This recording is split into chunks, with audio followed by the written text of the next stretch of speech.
Salut à toi, ici c'est encore Gabriel et aujourd'hui nous allons parler de la dépression postnatale des pères, mais on va commencer à se tourner vers le positif et notamment vers les clés et les solutions. Alors, si tu as écouté les vidéos précédentes, tu sais que c'est un sujet un petit peu tabou, qu'on parle pas beaucoup de la dépression des papas et que d'ailleurs c'est pas forcément évident d'en parler. Maintenant, ensemble, je vais déjà aujourd'hui te donner 5 solutions, 5 clés que tu pourrais utiliser si tu traverses cette situation. La première, ça peut paraître évident, mais tout commence de là, c'est de reconnaître. De te dire, ok, je reconnais ce que je vis, je suis en difficulté. Et ça, c'est le premier pas qui va te permettre de t'arrêter et de réfléchir pour t'orienter vers les solutions. Car bien souvent, on est dans le déni, on se dit non, je vais y arriver, je suis un homme, je suis fort. Et non, il faut reconnaître. Première étape, j'accepte. Deuxième clé, là aussi c'est évident, c'est la suite, il faut en parler. Alors, très bien on parle, mais on en parle à qui ? Parce que parfois même dans son propre couple, c'est pas évident. Parce que dans la première année, n'oublions pas, pour la maman, c'est pas évident non plus. Elle aussi, elle peut rencontrer des difficultés émotionnelles. Elle peut avoir besoin de temps pour se reconstruire physiquement, psychologiquement et sur le plan émotionnel. Donc parfois, elle n'est pas à l'écoute. Alors que pour autant, c'est la personne qu'on aime le plus. Donc, dans l'idéal, on parle à sa femme. Voilà, c'est la première personne. Et si on ne peut pas, à des amis, à la famille. Et si on a du mal, si on a un petit peu honte, on en parle à son médecin. Son médecin. Il y a le secret professionnel, on va pouvoir se livrer, dire un petit peu où on en est. Et si on se sent prêt, si on a compris, allons directement voir un thérapeute.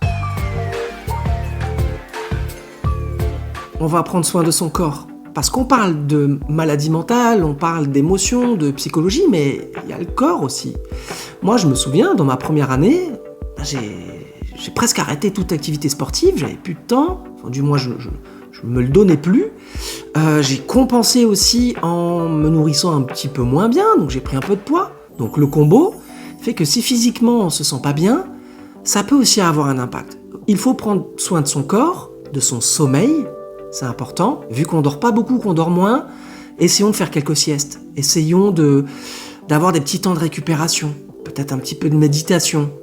Mais il faut prendre soin de son corps, il ne faut surtout pas le négliger, même si c'est 1-2 fois par semaine, mais il faut le faire. Quatrième clé, puisqu'on va pas bien, c'est le moment de prendre soin de soi. Et d'ailleurs, je sais pas si t'es comme moi, mais t'as dû entendre cette phrase qui te dit « prends soin de toi ». Ouais, mais ça veut dire quoi ?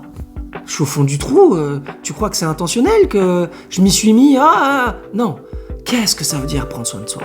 La phrase est tellement facile à dire, mais on dit oui, ok. Prendre soin de soi, dans ce moment-là, ça veut déjà dire fais quelque chose qui te plaît. Prends du temps pour toi. Même 15 minutes par jour. Moi, j'aime bien la lecture.